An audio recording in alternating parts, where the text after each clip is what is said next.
नमस्कार, मैं हूं आशीष चित्रांशी और आप देख रहे हैं द न्यूज लॉन्चर। विजयादशमी की शाम होते होते दिल्ली में बारिश आ गई। जब रावण दहन होना था तो उसी वक्त आज इंद्रदेव ने पता नहीं क्या ठानी कि रावण को बचा लिया। शायद इंद्रदेव को ऐसा लगा कि अब रावण से भी बड़े अहंकारी धरती पर मौज काट रहे हैं, तो आखिर इस रावण का ही दहन हर साल क्यों हो? हर वर्ष उसी रावण का दहन हो रहा है जिसके अहंकार का मर्दन प्रभु राम ने त्रेता युग में दशमी के दिन कर दिया था। शायद यही वजह थी कि इंद्रदेव ने आज रावण को बख्श दिया और दिल्ली में नरेंद्र मोदी के हाथ से जो रावण वध होने वाला था वो भी नहीं हो पाया। खैर, इस सबके बीच राहुल गांधी जब देश से बाहर गए तो लगा कि कुछ दिन तो सुकून से चैन से गुजरेंगे गुजरात में। मोदी जी वाले गुजरात चैन से रहेगी गुजरात लॉबी। मोदी और शाह सुकून में बंसी बजाएंगे, लेकिन ऐसा हुआ नहीं। राहुल गांधी ने कोलंबिया में बैठकर भारत के लोकतंत्र पर जिस खतरे की तरफ इशारा किया, उससे बौखलाहट पूरे के पूरे मोदी के इकोसिस्टम में बौखलाहट आ गई। और जब राहुल गांधी पर हमले कर रहे थे भक्त और भाजपाई दोनों, उसी वक्त एक ऐसी खबर आ गई कि फिर सब के सब सन्नाटे में चले गए। दरअसल अपने साहेब ही चीन से चिपकते हुए पकड़े गए। हालांकि अभी एससीओ समिट में जब चीन गए थे तो आपने देखा होगा भक्तों, आपने गोदी मीडिया को भी देखा होगा, जिनपिंग और चीन जो है मोदी, उनकी केमिस्ट्री देखिए, उनके चेहरे की भाव भंगिमा देखिए, पुतिन से हाथ मिलाते हुए देखिए, ही हंसते हुए देखिए, गले पड़ते हुए देखिए, सब दिखाया था। लेकिन ये इतने अवसरवादी हैं कि जैसे ही राहुल गांधी के सामने फंसते हैं, तत्काल राहुल गांधी का चीन से कनेक्शन जोड़ने लगते हैं। इसीलिए आज भी जब फंसे तो चीन का एजेंट, चीन का करीबी राहुल को बताने लगे। और उसी बीच में जयशंकर तो और गजब है। जयशंकर के मंत्रालय से एक ऐसी खबर आई जिसने मोदी की फजीहत करवा दी। मैं आपको सिलसिलेवार खबर दिखा देता हूं, बस इतना ही वीडियो में है। लेकिन इतने नहीं हुआ है। ओवैसी, असदुद्दीन ओवैसी, कई बार राजनैतिक तौर पर, वैचारिक तौर पर हो सकता है हम असहमत हों ओवैसी से, लेकिन ओवैसी कम से कम एंटायर पॉलिटिकल साइंस की डिग्री वाले नहीं है। ओवैसी अपनी डिग्री छिपाने के लिए अदालत में जाकर के गुहार लगाने वाले नहीं है। ओवैसी बैरिस्टर हैं। ओवैसी इस देश के सबसे पढ़े लिखे, बौद्धिक, संविधान और कानून के जानकार, लोकतांत्रिक व्यवस्थाओं के जानकार और पैरोकार हैं। इसमें कोई दुई राय नहीं। ओवैसी ने भरे मंच से आज अपने साहेब को फेंकू साबित कर दिया। हम पूरा सुनाएंगे, ओवैसी को भी आपको पूरा सुनाएंगे। बस थोड़ा सा हमारे साथ वक्त गुजारिए। पहली खबर लाइए, लाइए भैया, पहली खबर लाइए। भारत चीन के बीच, ये ब्रेकिंग न्यूज है और अंबानी के चैनल पर है। भारत चीन के बीच अक्टूबर से फिर शुरू होंगी डायरेक्ट फ्लाइट्स।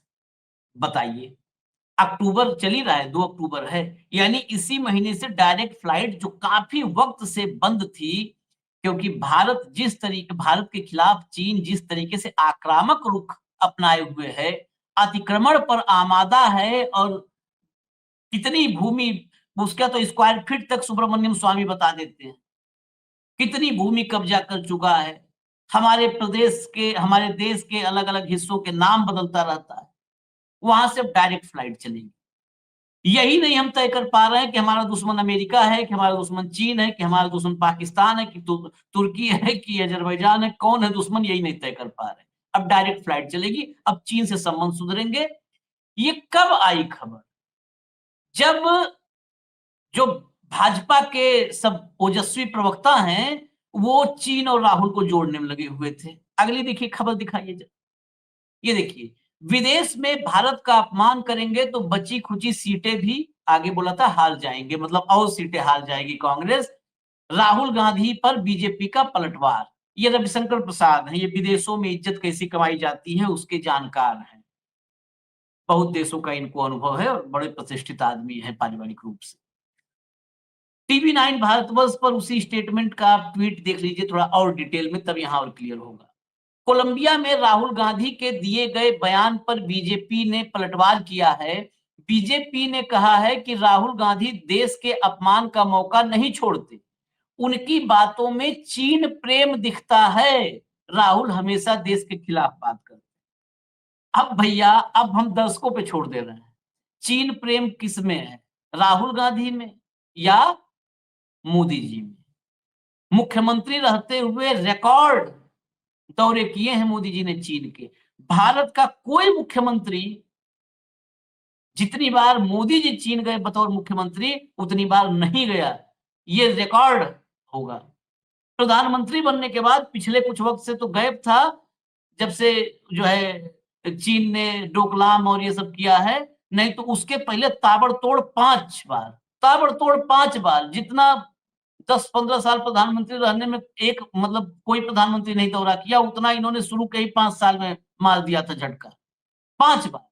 चीन प्रेम, जो मोदी जी अपना जो विजिटिंग कार्ड होता है छपवाते हैं लोग ना, मोदी जी विजिटिंग कार्ड छपवाए थे तो उसमें भारतीय भाषा के अलावा एक और भाषा में लिखवाए थे विजिटिंग कार्ड में।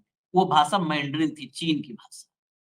चीन का अद्भुत प्रेम है, चीन का अद्भुत। चीन तो जा करके वहां पर सुब्रमण्यम स्वामी से सुनिए ना, कि चीन में जब राजदूत थे जयशंकर, तभी से चीन राजदूत के रूप में जयशंकर और मुख्यमंत्री के रूप में मोदी की मुलाकात हुई, वहीं से रिश्ते गंभीर हुए। वो तो बहुत सारी बातें करते हैं कि जयशंकर बहुत सेवा करते थे चीन जाने पर मोदी की। तो चीन का रिश्ता, जब चीन का नाम लोगे, ये बेसिकली क्या है कि बोलो और भाग जाओ, मैदान में आओ तो पता चल जाए कि चीन का असली कौन है हितैषी और कौन है शुभचिंतक, कौन है झूला झुलाने वाला जिनपिन को, झूला झुलाने वाला साबरमती के तट पर झूला झूलो। जहां साबरमती का संत था वहां जिनपिन झूला झूल रहा है। खैर, मैं आपको 2 बाइटें सुनाता हूं। एक तो चीन पर क्या बोला राहुल ने आज, वो भी मैं भी आपको सुना देता हूं। राहुल ने तो चीन की आलोचना की। राहुल ने तो, मोदी जी ट्रंप का नाम नहीं लेते, कोलंबिया में खड़े होकर के ट्रंप को भी रगड़ा और चीन का नाम लेके कहा कि भारत कभी चीन नहीं बन सकता। भारत में चीन जैसी एक दलीय व्यवस्था और तानाशाही टाइप का माहौल नहीं बन सकता। चीन पे ये बोला और ये सब करे चीन का आदमी, चीन से प्रेम। लेकिन उससे पहले जरा एक पुरानी क्लिप आज कंपाइल करके कांग्रेस ने पोस्ट किया है, वो क्लिप जरा आपको सुनवाते हैं और फिर ओवैसी को तो जरूर सुनिएगा। लाइए भैया। आजादी में हम सिर्फ अंग्रेजों से नहीं लड़े थे, हम अंग्रेज और आरएसएस की विचारधारा के खिलाफ लड़े थे। ये सारे जो आरएसएस के लोग हैं, इनकी विचारधारा फ्रीडम स्ट्रगल की विचारधारा नहीं है। जिस दिन कॉन्स्टिट्यूशन लागू हुआ था, उस दिन इस कॉन्स्टिट्यूशन के खिलाफ आरएसएस ने रामलीला मैदान में इस कॉन्स्टिट्यूशन को जलाया था। वो लोकतंत्र को खत्म करना चाहते हैं, वो हिंदुस्तान की सारी संस्थाओं को कंट्रोल करना चाहते हैं और अंबानी अदानी को हिंदुस्तान का पूरा धन पकड़ाना चाहते हैं। बस छोटा सा था। आज इस मौके पर कांग्रेस ने दोबारा उसको याद किया तो हमने भी कहा आपको भी सुनवाई देते हैं। अब जरा वो वाला पार्ट जिसको लेकर के भूचाल मचा हुआ है, भूकंप मचा है, उसका छोटा हिस्सा तो हमने आपको सुनवाया था पिछले कार्यक्रम में, लेकिन वो पूरी क्लिप सुनवा देते हैं जहां चीन पर भी उन्होंने सीधा अटैक किया है कि चीन जैसा भारत कभी नहीं बन सकता है, चीन जैसा दमनकारी व्यवस्था नहीं हो सकती है। सुनवाइए जरा और फिर ओवैसी को सुनिएगा, मजा आ जाएगा ओवैसी को सुनने में आज। So India is a much more complex system, and India's strengths which exist are not necessarily China's strengths. They're different. So they're big systems, but they're different and they operate differently. India also has a very old tradition, spiritual tradition, and a thought system. Very profound and old ideas that are very useful in today's world. The idea of non-violent political action comes from deep within Indian tradition. Mahatma Gandhi was a modern exponent of that. So there's a lot that India can offer to the world in terms of our tradition, our way of thinking, information technology, our engineering capability, our healthcare system. So I'm very optimistic about India. But at the same time, there are also fault lines within the Indian structure. There are risks that India has to overcome. Which are those risks that you see? The single biggest risk is the attack on democracy that is taking place in India. Because India has multiple religions, multiple traditions, multiple languages, and India actually is a conversation between all its people.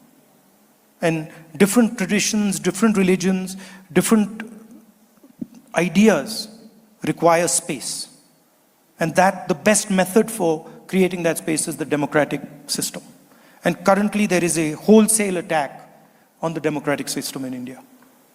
So that's a risk. This other big risk is risk between different conceptions, different parts of the country, right? Some 16, 17 different languages, different religions. So allowing these different traditions to thrive, giving them space to express themselves is very important for a country like India. We can't do what China does, which is suppress people and run an authoritarian system. Our design just will not accept that. आखिर में सुना आपने चीन पर, हालांकि बहुत सारी बातें और चीन पर कही थी। चीन पर कहा कि हम चीन जैसे नहीं बना सकते अपने देश को, जहां पर सप्रेस किया जाए, जनता को दबा दिया जाए, लोगों को दबा दिया जाए, उनके विचारों को दबा दिया जाए। और भारत की केवल और केवल तारीफ की है, कहा सिर्फ एक ही खतरा है, एक जगह पर खतरा है। बाकी हमारा जो है, आप हमारी ट्रेडिशन देखिए, स्पिरिचुअलिटी देखिए, स्पिरिचुअलिटी हमारी, वो पूरी दुनिया को, हमारी स्पिरिचुअलिटी, हमारे ट्रेडिशन, हमारा कल्चर, ये पूरी दुनिया को कुछ दे सकता है। हमारे इंजीनियर्स, हमारा हेल्थ केयर, हमारा आईटी सेक्टर, ये पूरी दुनिया को कुछ दे सकता है। बस एक ही जगह पर खतरा है, जो लोकतंत्र पर अटैक हो रहे हैं, बस वही खतरा है। और बिलबिला गए, सब सारे बिलबिला गए। ये तो नहीं कहा कि लोकतंत्र पर जो खतरा है वो मोदी से खतरा है, बहुत देखिए क्लियर, ये भी तो नहीं बोला। लेकिन चोर की दाढ़ी में तिनका, सब बिलबिला गए। इतना डेप्थ में जाकर के बिना टेलीप्रॉम्प्टर के health care, information technology, engineering, spirituality और ट्रेडिशन, ये सब बातें कभी मोदी जी की है क्या दुनिया में जाकर के, कि भारत के इतने पार्ट्स, इतने आर्ट्स हैं जो दुनिया में जो है, दुनिया को राह दिखा सकते हैं, दुनिया को कुछ दे सकते हैं। पूरी दुनिया हमारी ओर देख रही है, ये भी टेलीप्रॉम्प्टर से पढ़ के बोलना पड़ता है। खैर, इसके बाद मैं आज ओवैसी को जरूर सुनाना चाहता हूं, क्योंकि जो कल से देश में मोदी, संघ, भागवत, ये पूरा का पूरा महाभारत शुरू हुआ है, ओवैसी ने सबसे कम शब्दों में, सबसे कंक्रीट जवाब दिया है। भरे मंच से मोदी को आज उन्होंने फेंकू भी कहा। और अगर मोदी ने जो कुछ भी बोला था कल दिल्ली में भाषण में, अगर आप उससे मिलान कर लेंगे ना, तो फिर साहब मुंह दिखाने लायक नहीं रहेंगे। हालांकि उसमें कोई वो है नहीं, ऐसे बहुत बार पकड़े गए, हर दिन 4 बार पकड़े जाते हैं कि ये क्या बोल दिया, ये एक्चुअली गलत है, उससे फर्क नहीं पड़ता। लेकिन बड़े मतलब फैक्ट्स के साथ, कोई उसमें लफाजी नहीं है, सिर्फ फैक्ट्स हैं। तो जरा ओवैसी को सुना दीजिए, प्ले कर दीजिए ओवैसी। आज वजीर आजम ने कहा अपने तकरीर में कि आरएसएस मुल्क की जंग आज़ादी में हिस्सा ली। मैं सुन के परेशान हो गया कि ये कहां से ये स्टोरी बना रहे। हमारे वजीर आजम लंबी लंबी छोड़ते, अब सारी दुनिया जानती, मगर ये बोलना वजीर आजम का कि आरएसएस मुल्क की आज़ादी में हिस्सा लिया, तो मेरे को थोड़ा पढ़ने का शौक है, अगर मुझे नहीं मालूम तो जिनके पास इल्म है उनको तंग करता हूं मैं। तो मालूम यह हुआ कि आरएसएस का एक भी आदमी मुल्क की आज़ादी में अपनी जान नहीं गंवाया, एक भी आदमी। अगर नाम है तो बता दो हमको। आरएसएस का कोई भी आदमी आरएसएस के बनने के बाद जेल को नहीं गया। अब तारीख ये बताती है कि हेगडेवर जो बानी है आरएसएस के, जो आज 100 साल बनाए, आरएसएस बनने से पहले वो कांग्रेस के मेंबर थे, और हेगडेवर कांग्रेस के मेंबर होते हुए ये बात, उनकी जो बायोग्राफी लिखी गई, बायोग्राफी लिखने वाले का नाम चंद्रशेखर परमानंद भिशिकर था। तो उस वक्त हेगडेवर ने, जब आरएसएस बनी नहीं थी, वो अंग्रेजों के खिलाफ, और एहतजाज किस पे करे, खिलाफत मूवमेंट की तायीद में हेगडेवर थे, समझिए आप। तो खिलाफत मूवमेंट की तायीद में थे, तकरीर करे, पकड़े गए, 1 साल जेल में थे। उसके बाद महात्मा गांधी ने क्या कहा था कि जो कोई भी अंग्रेज उसको गिरफ्तार कर रहे हैं वो वकील नहीं ठहराएंगा, वकील नहीं ठहराएंगा, मगर हेगडेवर वकील ठहरा लिए। एक ये देखो आप बेचैनी उनकी। दूसरा, जो डंडी मार्च हम बोलते, जो नमक का जो तारीख में आया 1930 में, उस वक्त हेगडेवर जेल को गए, और जेल में और उन्हीं की चंद्रशेखर परमानंद भिशिकर की किताब में वो लिख रहे कि हेगडेवर उसमें इसलिए हिस्सा लिए ताकि वो लोग जो जंग आजादी में हिस्सा ले रहे थे उनको आरएसएस में शामिल कर ले। मकसद ये नहीं था, मकसद ये था कि आरएसएस में शामिल करना इनको। तीसरा, आप देखिए कि क्विट इंडिया मूवमेंट हुआ 1942 में। 1942 में क्विट इंडिया मूवमेंट हुआ, उसमें प्राइम मिनिस्टर बोलते चिमूर मूवमेंट। भाई उसमें तो कई वॉलंटियर थे, आप कैसा उसमें माने, आप उंगली काट के भी शहीदों में शामिल नहीं हो सकते। मां भी एक प्रधानमंत्री लंबी दे दिए। ब्रिटिश अंग्रेजों के जो आर्काइव्स है, यानी उनका जो रिकॉर्ड है, उसमें उन्होंने लिखा कि आरएसएस के वर्कर कभी हिस्सा नहीं लिए और उनसे हमको खतरा नहीं। अंग्रेज लिख रहा जो खाबिज था। अब चौथी बात यह है कि जब क्विट इंडिया मूवमेंट हो रहा था, क्विट इंडिया मूवमेंट हो रहा था, तो श्यामा प्रसाद मुखर्जी फजलुल हक के साथ डिप्टी सीएम थे।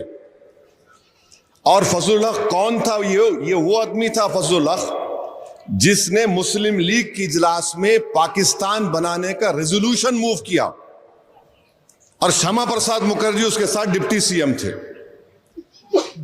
ये 4 चीजें, इसका जवाब भारत के प्रधानमंत्री नहीं देंगे। फिर ऑर्गेनाइजर एक आरएसएस की मैगजीन है।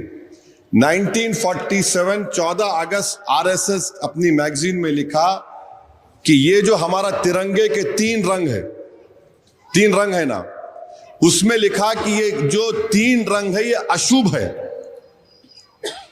अशुभ है कहा, ये एक बात हो गई।